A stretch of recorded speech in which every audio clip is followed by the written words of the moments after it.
Bismillahirrahmanirrahim. Assalamualaikum warahmatullahi wabarakatuh. Bismillah, alhamdulillah, wassalatu wassalamu ala rasulillah, amma ba'd. Sahabat muslim, kali ini kita akan bantah video seorang ustadz yang membacakan kitab fitnah terhadap Wahabi yang ditulis oleh tokoh yang menjadi musuh besar dakwah Salafi Wahabi. Untuk kali ini kita akan jawab dua dulu tuduhannya dan semoga Allah memudahkan menjawab tuduhan selanjutnya. Dia bernama Syekh Ahmad bin Zaini Dahlan, lahir di Mekah pada tahun 1232 Hijriah, mengajar dan berfatwa di sana. Dia bermazhab Syafi'i, memiliki beberapa karya tulis dalam bidang sejarah, akidah dan nahwu. Dia adalah musuh besar dakwah Syekh Muhammad bin Abdul Wahab. Dia wafat di Madinah pada tahun 1304 Hijriah. Syekh Muhammad Rashid Ridho berkata, sesungguhnya Dahlan bukanlah seorang yang ahli hadis dan kemudian ahli sejarah dan ilmu kalam. Dia hanya taklid kepada beberapa orang yang juga taklid dan hanya menukil dari kitab-kitab mutaakhirin, yaitu orang-orang belakangan.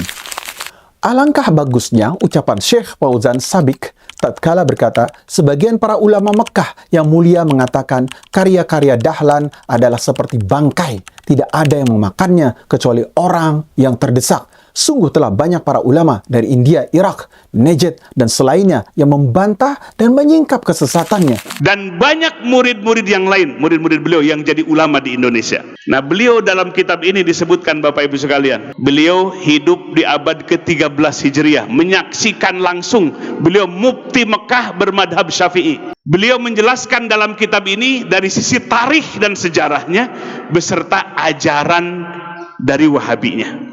Dari sisi kesejarahannya, Bapak Ibu sekalian, bahwa Muhammad bin Abdul Wahab ini sudah diprediksi oleh ayahnya sebagai mufti, oleh saudaranya dan kibarul ulama pembesar, bahwa orang ini akan menyebarkan kesesatan yang besar. Sehingga terbukti Muhammad bin Abdul Wahab ini mengkafirkan orang-orang muslim. Wa tusila bizalika ila takfiril mu'minin. Jadi mengkafirkan orang-orang yang beriman. Maka selain daripada yang mengikuti mazhabnya adalah musyrikin. Itu pandangannya. Khusus buku yang dibahas di video ini, yaitu Fitnah Al-Wahabiyah, Syekh Mansur Salman berkata, dalam kitab ini, penulisnya membicarakan apa yang dia tidak ketahui dan banyak menukil kabar burung. Si Fulan bilang begini, diceritakan dari Fulan, maka bila benar maka hukumnya begini dan begini. Anggaplah bahwa penulisnya tidak membaca kitab-kitab Syekh Muhammad bin Abdul Wahab atau mendengar tentangnya. Bukankah sewajibnya bagi dia untuk mengecek terlebih dahulu? Namun, kalau kedengkian dan kebutaan telah menyetir, maka masalahnya menjadi lain. La haula wala quwata illa billah. Mari kita jawab tuduhan Pak Ustadz tadi. Yang pertama, sebuah kebohongan dan kesalahan yang ditelan si Ustadz yang menuduh tadi bahwa guru-gurunya Syekh Muhammad bin Abdul Wahab mempunyai firasat yang kurang baik tentang muridnya tersebut dan bahwa beliau akan sesat dan menyebarkan kesesatan dan mengkafirkan orang muslim.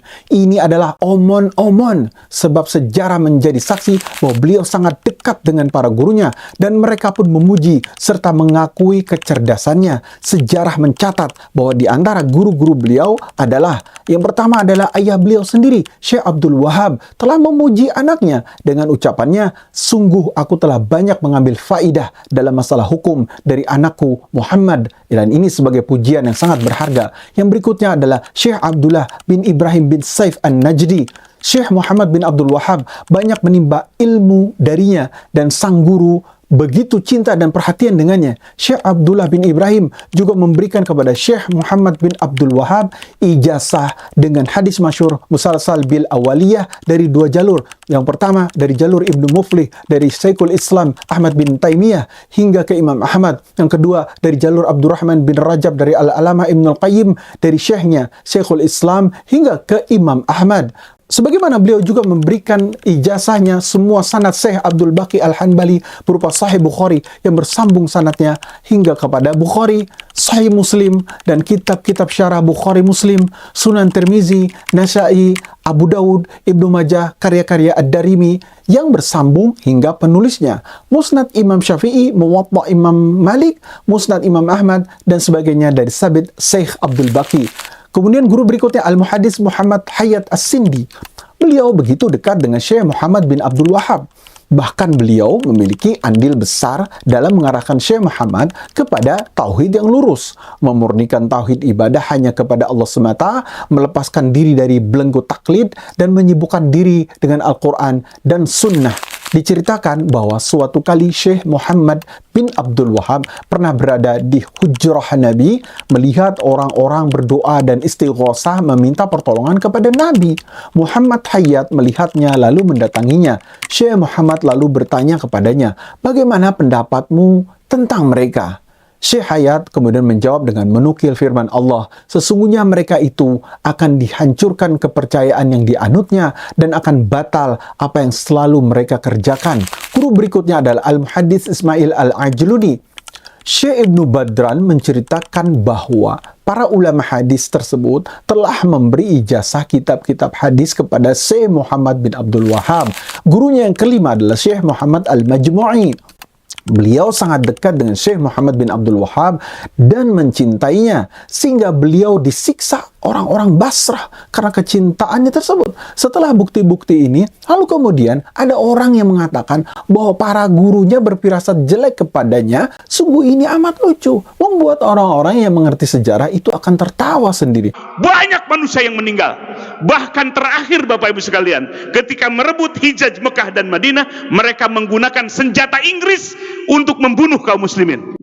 Dalam kitab ini, dan banyak kitab-kitab yang lainnya. Maka disebutkan dalam kitab ini, musibah terbesar yang menimpa umat Islam sepanjang sejarah umat Islam adalah fitnahnya Wahabi ini.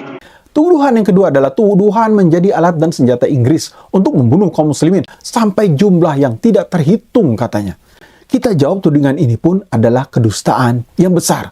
Mari kita nukilkan hakikat sikap pemerintah Eropa, terutama Inggris dalam hal ini, terhadap dakwah Syekh Muhammad bin Abdul Wahab. Sebagaimana tulisan Ustadz Abu Salma Muhammad Al-Athari di majalah Al-Zakirah Al-Islamiyah pada tahun 1426 Hijriah. Beliau menulis, beberapa sosok setan berwujud manusia dari orang-orang Eropa berpikir tentang akibat yang akan menimpa mereka jika dakwah Muhammad bin Abdul Wahab yang didukung pemerintahan Saud yang pertama ini memperluas pengaruhnya. Mereka melihat bahwa apa yang dilakukan oleh pemerintahan Saud akan mengancam kepentingan mereka di kawasan timur secara umum. Oleh karena itu, tidak ada jalan lain kecuali menghancurkan pemerintahan ini. Mereka pun menempuh berbagai daya dan upaya dalam menghancurkan dakwah salafiyah ini. Di antaranya, yang pertama adalah penebaran opini publik di tengah negeri Islam untuk melawan dakwah Syekh Muhammad bin Abdul Wahab. Maka bangkitlah para penganut bid'ah, khurafat untuk memerangi dakwah Syekh. Mereka adalah golongan mayoritas di zaman itu, yang mana faham kuburiyun, khurafiyun, bid'ah, dan syirik telah mendarah daging di dalam hati mereka. Bahkan parahnya, Kesultanan Utsmaniyah generasi akhir adalah pemerintahan yang mendukung kesyirikan dan kebid'ahan ini. Ini semua terjadi setelah Inggris dan Perancis menyebarkan fatwa yang mereka ambil dari ulama ulama jahat yang memfatwakan bahwa apa yang didakwahkan oleh Syekh Muhammad bin Abdul Wahab adalah rusak. Yang kedua, mereka menebarkan fitnah antara gerakan Syekh Muhammad bin Abdul Wahab diadu dengan pemimpin Kesultanan Utsmaniyah. Orang-orang Inggris dan Perancis menebarkan racun ke dalam pikiran Sultan Mahmud II bahwa gerakan Syekh Muhammad bin Abdul Wahab bertujuan untuk memerdekakan Jazirah Arab dan memisahkan diri dari kesultanan. Sultan pun merespon dan berupaya memberangus gerakan Syekh Muhammad bin Abdul Wahab. Padahal seharusnya beliau meragukan nasihat dari kaum kafir ini, meneliti dan melakukan investigasi terhadap berita ini. Sesungguhnya para pengikut dakwah salafiyah tidak pernah menuntut khilafah sama sekali dan tidak pernah menyatakan penentangan bahwa dirinya tidak tunduk kepada kesultanan. Namun sesungguhnya perselisihan itu hanya ada dalam dua hal yang paling asasi, yaitu yang pertama, permintaan para pengikut Salafi tentang keharusan untuk komitmen para jamaah haji dalam berpegang teguh dengan ajaran Islam dan mencabut semua yang keluar dari ajaran Islam. Yang kedua, adanya perasaan pemerintahan Utsmaniyah yang merasa tidak berdaya di hadapan kekuasaan gerakan Wahabi atas kota-kota suci yang berada di Hijaz. Sebab mereka tahu bahwa ketidakmampuan mereka ini berarti penurunan wibawa dan posisi mereka secara politik. Sesungguhnya Inggris dan Prancis mulai dari awal telah membenci gerakan Syekh Muhammad bin Abdul Wahab. terlebih setelah pemerintahan Al-Saud beserta orang-orang Qawasim mampu melakukan serangan telak terhadap armada Inggris pada tahun 1860 Masehi sehingga perairan Teluk berada di bawah kekuasaannya. Sesungguhnya asas-asas Islam yang murni menjadi fondasi dasar pemerintahan Saud yang pertama ini. Dan tujuan utama didirikannya negara ini adalah untuk melawan kejahatan orang-orang asing di kawasan itu. Bukti berikutnya yang menunjukkan bahwa tuduhan ini adalah tuduhan dusta belaka adalah tatkala Ibrahim bin Muhammad Ali Pasha, gubernur Mesir yang sangat benci dakwah Syekh Muhammad bin Abdul Wahab.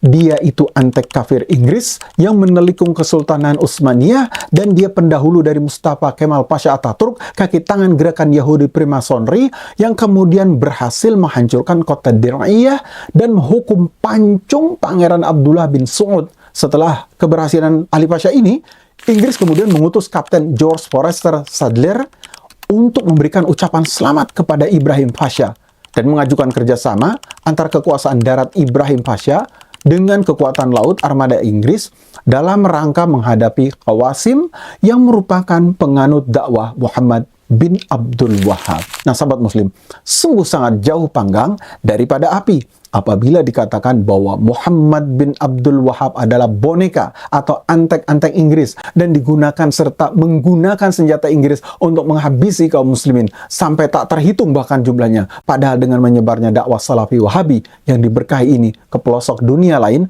melahirkan para pejuang Islam di India, Syekh Ahmad Irfan dan pengikutnya membongkar kebobrokan Mirza Ghulam Ahmad Qadianiyah, pendiri Ahmadiyah yang mereka adalah kepanjangan tangan dari kolonial Inggris.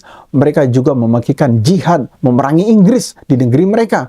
Di Indonesia tercatat ada Tuanku Imam Bonjol, Tuanku Nan Renceh, Tuanku Nan Gapuk yang memerangi bid'ah, khurafat, dan maksiat kaum adat sehingga meletus perang Padri.